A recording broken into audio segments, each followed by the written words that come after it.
Hello, you're joining me, Hunter, from the Harry Edwards Foundation, and we are in the midst of our Healing Awareness Week festival, which is an incredible week where we look at all different modalities of healing, whether that's from service providers, charities, individuals, artists, all sorts of lovely things. And today we are focusing on service and compassion, two wonderful words we should all embody and aim to expand upon. And in light of that, it gives me a great pleasure to introduce Mandy East, who is the volunteer and training manager for the Brigetta Trust. Hi, Hello, hi, Hunter. how are you doing? Yeah, fine, thanks. Thanks very much for inviting us to be part of this. Oh, pleasure. I mean, we had all your volunteers in the other day and just fell in love with all of you and the work you do, the incredible work you do throughout Surrey. Just so people sort of listening to this know, the Brigida Trust provides emotional, practical, and social support for people who are terminally ill in the Surrey area. Hmm. Incredible service. So Hmm. these volunteers come and one-to-one buddying Yes. with individuals. Is that correct? Hmm. Can you Yes, it tell me is. a bit more about the charity? Yeah, we've been around, based in Dorking, for over 40 years. We set up in the early 80s, and the woman who started the charity, her name was Brigetta Watkins, and her desire was to create a society where we support people at the end of life. And round about the time that she was starting the Brigetta Trust, the hospice movement was getting underway. It's Mm, incredible to think that hospices haven't always been around, isn't it? You know, we sort of think, mm. well, the hospice is so very important, but they're quite a new addition to services that are provided. And so Brigitte wanted to provide what she called at the time hospice at home. So Yeah, she wanted to provide someone to be there to literally and metaphorically hold hands while someone is at the end of life. And yeah, it just really took off. So she started roping in her friends and her networks of people. And very quickly it became an organised charity, which did provide back then pretty much what we're doing now, and that's a one-to-one support service for people yeah. who've been diagnosed with terminal illness. Mm, We are now called the Brigetta Trust. She originally called it Hospice at Home, but with the hospices starting, it became a bit confusing because we're not a medical yeah. charity. So it became the Brigetta Trust, and my understanding is she never wanted it to be her name.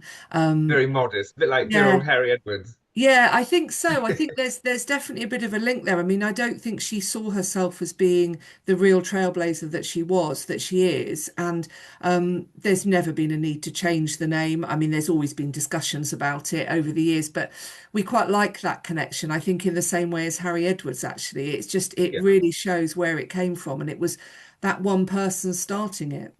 amazing. And am I right in thinking she was a social worker? Is that correct? Yeah, she was in social care. Yeah, I'm not quite sure Yeah, exactly her line, but yeah, she worked in that area. Yeah. amazing. And so how many people do you look after at any given time? So we have probably around about 100 volunteers at any one time. An Usually, army? yeah, I mean it's quite a large number. And whenever I say that, I think, gosh, I know every single one of them. I know everyone's name. We all know each other. So it doesn't ever feel like a large group, but it is. So we have about 100 visiting volunteers, visiting clients one to one. Most are visiting one client at a time. So we've got anywhere between sort of 80 and 90 clients that we're looking after at the moment. Mm. But additionally, we also run bereavement support. And the way we do that is by having people come to a group session and join an 8-week course on bereavement support. So our numbers of how many people we're supporting are sort of in any one year, we might have supported sort of up to 400 people. And that's a Gosh. mix of visiting and also the people who come to our bereavement support as well. That's So it's quite a really large number. Again, when we look at the figures, we think, wow, that's quite a lot. But it kind of all comes quite naturally. And, mm. I mean, I talk about the numbers, but it's the volunteers that do the work. They're the ones that are out there doing it. They're amazing. Yeah, they're incredible. Whatever the collective noun for volunteer, a charm. Yeah, it's got to be something positive, hasn't it? They're I just know. amazing people. Incredible. Oh, it's funny on that note. We had the Halo kids in, the young adult special needs. And Yeah. I had said the same thing to them. Oh, whatever a collective noun for lovely Halo guys are. And one of them piped up a muddle. Yeah, oh, that's so nice. And it is, I mean, we are a bit of a muddle and, we're not we're not bothered by, everything being perfect because we as humans are not perfect. And so sometimes the volunteers will go and they'll get involved in looking after a client and supporting a client in one way, and then another volunteer might do it completely differently Yeah. because we're always led by what the client needs. And I think that's what's so lovely about it. Yeah. And if someone's thinking of signing up with you guys as a volunteer, it's an incredible thing to do. But they're Yeah. like, oh, I don't know. I haven't had any end of life training or anything. Like, can it be anyone? Yes, yes, it really can be anyone. The only thing that we ask is that you are over 18 and that you can drive and have access to a car. Mm. And that I do always feel a bit bad when someone doesn't drive and have access to a car because they might have every other skill that they need. But our Mm. clients do quite often like to go out and be taken to appointments or even just for tea and cake. So that's the only real thing that we say that, you have to have that. But other than that, we give full training. Yeah. So we run 3 times a year a training course, which will give you all the skills you need. The Mm. course runs over 6 mornings, so 6 weeks. You will come once a week for a morning, and then in the middle there's a weekend, which is where we do quite a chunk of the work. And we'll teach you everything from being a good listener, how to be alongside someone who wants to talk. So specifically to us, it's someone who's terminally ill, but actually it's a really good skill to have anyway, isn't it? Is learning to Yeah. be a good listener, and Yeah. how to be alongside someone. And I also train on bereavement and end of life, Mm. and quite a bit of it is about who we are as people as well. So when you embark on a course to become a counsellor, you probably know that you have to do a certain amount of counselling Yeah. yourself. So you have to have counselling. So although we're not counsellors and we're not in any way trying to make people counsellors, what we do think is that's a really good thing to do. So Yeah. when you're looking at going out and supporting someone, why not have a look at yourself and see how you would be if you were in that situation? So we're a really good all-round course for people. I do think that we do tend to attract people who are kind and decent and good people. That helps. Yeah, and I see that, and I look at people and I see that, but I don't think everyone who comes through the door thinks that they're that type of person straight away. I can No. just see the good in most people. So yeah, you don't have to have any experience at all. Mm. We do get a lot of people who've been nurses, doctors, social workers that have come from that type of life before, but you Yeah. absolutely don't have to. I mean, we've got a chap at the moment who's brilliant. He was an accountant, and he's come to Did us. he come the other Yeah, day? yeah, he He's did. very sort of stoic and matter of fact. He wasn't Yeah, too sure about having a healing, and yeah, actually he was really chill. totally. And he's very much I do we joke and I say to him, oh, come to these things, come to Harry Edwards, come to a mindfulness session. And he just says, yeah, yeah, I'll come. I'm not persuading him, I'm not twisting his arm, but he's joined us and he's just really just been a great part of the team. And Mm. having someone like that compared to maybe someone who's done a bit more. So I've got another woman who was also, when we came over, she was also there, who does Reiki herself. She's a healer herself. Yes. Yeah. And so she gets it. She's really involved in all of this. And so she gives a certain type of service, and then this other chap might give a different type of service. And then I've got people who've been teachers who come in with quite a practical view. And so, you've got a client who maybe wants help with getting their affairs in order, bit of Yeah. decluttering, that type of thing. We're like, yeah, we know the person to send for that. So it's good to have a good variety of people. Yeah, of And course. we do attract good people. We have a Yeah. course starting in June, actually on June the 9th. Good to know. And if anyone is interested, then we can have a chat. What I do like to do with everyone is have a quick chat first, see if it's right for you. Yeah. And then there is a course in June, and then there's another one in October. So there's 3 a year. Nice. And we'll add links to the bottom of this so Oh, people can great, click, go great, yeah, straight to your site and order wherever you want brilliant. them to Because go. It's wonderful. it's really easy going from our site to either to me or to the application form, which then comes to me. Yeah, that would be Lovely. great. Great. What do you say to people? Because, like, I found it before I worked doing leisure and wellness in sort of palliative care settings, and there's a huge part of it was exceptionally rewarding. And there's also a slight tinge of sadness when they Yeah, pass because it's such an unusual process to help someone through. What would you say to people who are perhaps a little tentative about volunteering because they yeah, find it too sad? Are they offered a lot of support when that yes. does happen? Yeah, and that is I'd say that is one of the things that comes up with every cohort of new trainees. So in the first session, I always ask, what are your concerns? What are the things that you're a bit worried about? And Mm, there'll always be at least one that says, I'm worried about becoming too emotionally involved, or I'm worried yeah, about just being too sad. And I'm very honest about that. And I say that, yeah, there is definitely sadness. And that's why we do the training, and it's such a robust training, because for some, that type of sadness may be too much. If yeah, you've been bereaved yourself in the past, I'm not going to give a time frame because for everyone it's different. But if your partner's died or a parent's died or a child has died, then there are going to be triggers, and it may yeah, be that this is not quite right for you at this point. So we are yeah, very honest about that. And the other thing I can do as well is I can talk from my own experience. So I visit clients, and it is sad when someone dies. I had a client quite local who, she was only in her early 70s and she had cancer, and I visited her for about 6 months, which just feels like such a short amount of time, and I got to know her so yeah. much so well in that time. And when she died, which I knew was coming, it was just really sad. And that's the only way I can describe it. And you'll know, Hunter, if you've done this type of thing with people in palliative care, it's just sad because you like the person and they've died, and Yeah, they've often died too soon. it can Um, also be. I remember there was a chap I was looking after, and he came in and he was so cranky. I mean, you yeah, couldn't get more cranky. Mr. King, he was amazing. And he wouldn't get out of bed or in his pajamas. And he was so cranky. And I said, Look, I said, you're going to pass soon. Why don't we get you out of the sunshine? And I'll take you down. We wrapped him up in his pajamas and put him in a yeah, wheelchair. I took him for a walk down the canal. And he totally changed. And yeah, we saw a kingfisher. And he'd yeah. never seen one his whole life. I Oh, remember him saying, Good golly, I've lived this whole time. I've never seen one. I've always wanted to. I can die a happy man now. Take me brilliant. back.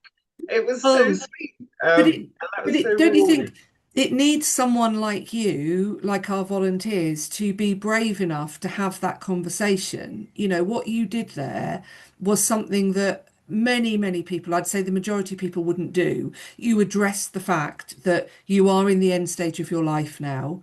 And if there are things that you want to do and things that you Get would on with like to do, let's do them. Hmm. And there's a possibility that family members and friends are maybe being a little bit more of a walking on eggshell situation, and Yeah. come on, you'll be fine sort of thing. Whereas what you did there was to say, we're confronting this. We're at the end of life, and I think Hmm. sometimes that does make life for the person that we're supporting a little easier to navigate, because we're going in and we're saying we are here because you are terminally ill. So there's no confusion about that. So No. if you want to talk about it, well, of course we're going to talk about it. If you Hmm. don't, that's okay as well. Yeah. But I think that having someone just be able to do something at that end of life does sometimes help with the sadness. But it is still a sad situation. So I Yeah. will give support to all our volunteers. We run regular supervision, which we call support groups. So all volunteers come regularly to meet with me and a group of other volunteers, and they talk about their clients. They talk about sadness, or in a lot of cases, we talk about really upbeat stuff, and the clients really inspire us. But when someone dies, then the volunteer will have the opportunity to come to a group or talk to me or jump on a Zoom, and we'll talk it through. But I do Yeah. say to everyone, surprisingly, it's much more upbeat than people might think. And I do Yeah. often get, when people ask me what I do and I say what I do, I'm a funeral celebrant as well. So, I'm always talking about death and dying. So someone will say to me, "Oh, what do you do?" And I explain, and there's quite a lot of, "Oh, that feels a bit sad." But I say, no, it's not. It's the most rewarding thing. But I'm not Yeah. pretending that it's not sad sometimes. No. And from the other angle of the service, how do people find you if they found out they've just received a terminal diagnosis? How do they reach out to you? What do they do? Is it a long, obviously, hopefully not a long process to sit on No. board? Yeah, it's really easy. We do find that if you are working, if the hospice is involved in your care, most of the hospices would refer to us, so you wouldn't have to do it yourself. But you absolutely can do it yourself. So what we always say is that if you've got a medical team around you, the hospice or a community nursing team, the district nurse, whatever it might be, mention the Brigetta Trust to them, and then they'll ring us. And the reason that that is quite a nice way to do it is, well, because you haven't got to go through all the talking about it. I mean, why would you waste your time with the admin? And then your medical person can come to us. They can explain what the condition is, what the needs are, and then we'll be in touch after that.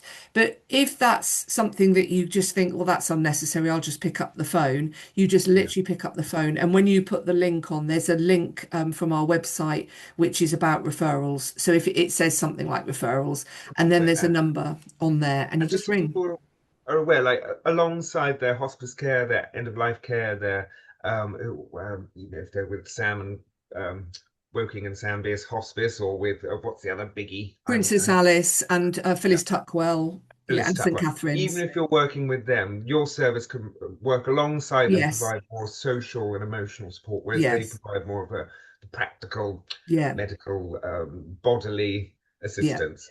Yeah, so you can work. They can That have that both. you it used to be that that the hospices actually did what we do as well. So we'd sort of work with the hospices, and if they couldn't find someone, we would.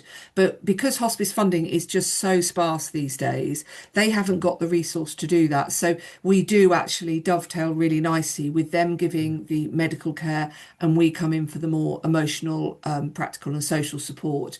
Some of the No. hospices do still have their own visiting volunteers, but they're becoming a lot fewer. So just give us a ring, and if there's a chance that you can have both, someone from the hospice and us, then brilliant. Why not? Why not? Yeah. Get the best you can. Yes, definitely. Perfect. Oh, well, I mean, and anything else you'd like to let us know about your beautiful charity? Any fundraisers coming up, anything like that, how we can support you? So one of the other things I just wanted to mention is that we're on a bit of a mission. One of our missions is to bring the talk about death and dying a bit more out into the open. And because we feel that maybe as a society we don't confront end of life as well as we could, we run a series of events throughout the year called the Brigetta Trust Presents. And then it's various different topics that we will do. So we have one coming up on May the 12th in Effingham at the golf club in Effingham on Mm. funeral planning. And Okay. we've got a really wonderful funeral director from Dandelion Farewells coming along. She's going to talk about basically everything you need to know after someone dies. And she's going to talk us through, and then she's going to take questions. And we've used her before. It's such a wonderful, educational, informative event for people to come to. And I think what's really interesting is that I've listened to these talks so many times, and I know what to do when someone dies, but if someone does die, it's a really complicated process that can be made more simple just by being prepared. So I Yeah. think even though I know all these things, I probably would still be a bit like, well, where do I start? So I Yeah. go to them and I refresh each time. So if anyone's interested in that, then all the details are on our website. And Amazing. it would be useful if anyone wants to you can sign up for regular updates from us via the website as a supporter. And of course, you can donate as well via the website. Incredible. Oh, well, you're a busy lady. I'm going to have to let you Yeah, go. Thank you so much for sharing your charity's wonderful service and compassion. Incredible charity. brilliant. And can I Oh, just say, Hunter, that my volunteer team just loved their visit to Harry Edwards. oh, It we love was having. I mean, I knew it would be lovely, and I said to Estelle, I just think you as a team now are doing such great work there.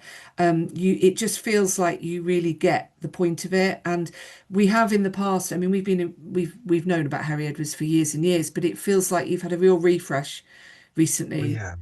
And Yeah. more than a lick of paint, it's this wonderful Yes. new team, and yeah, Yeah. we adore each other and adore You the do, and charity. it really shows, and it makes a big difference. And some of the volunteers came and they said, "Yeah, it was really nice, and it was nice to be there." And others found it a really profound experience, which is what I knew would happen. Yeah, It's not for everyone, but now at least they can go away and tell their clients, "I've yeah, done this, I've been there," and they know now that they can just pop in if they're ever exactly. passing, which is Yeah, lovely. So it was yeah. really great. So really good to Oh, work with you. our pleasure. It was a wonderful day. Well, thank you so much for your Not at time, all. and I'll chat to you very soon. Yes, thank you. Good luck with the rest of the week. Take care.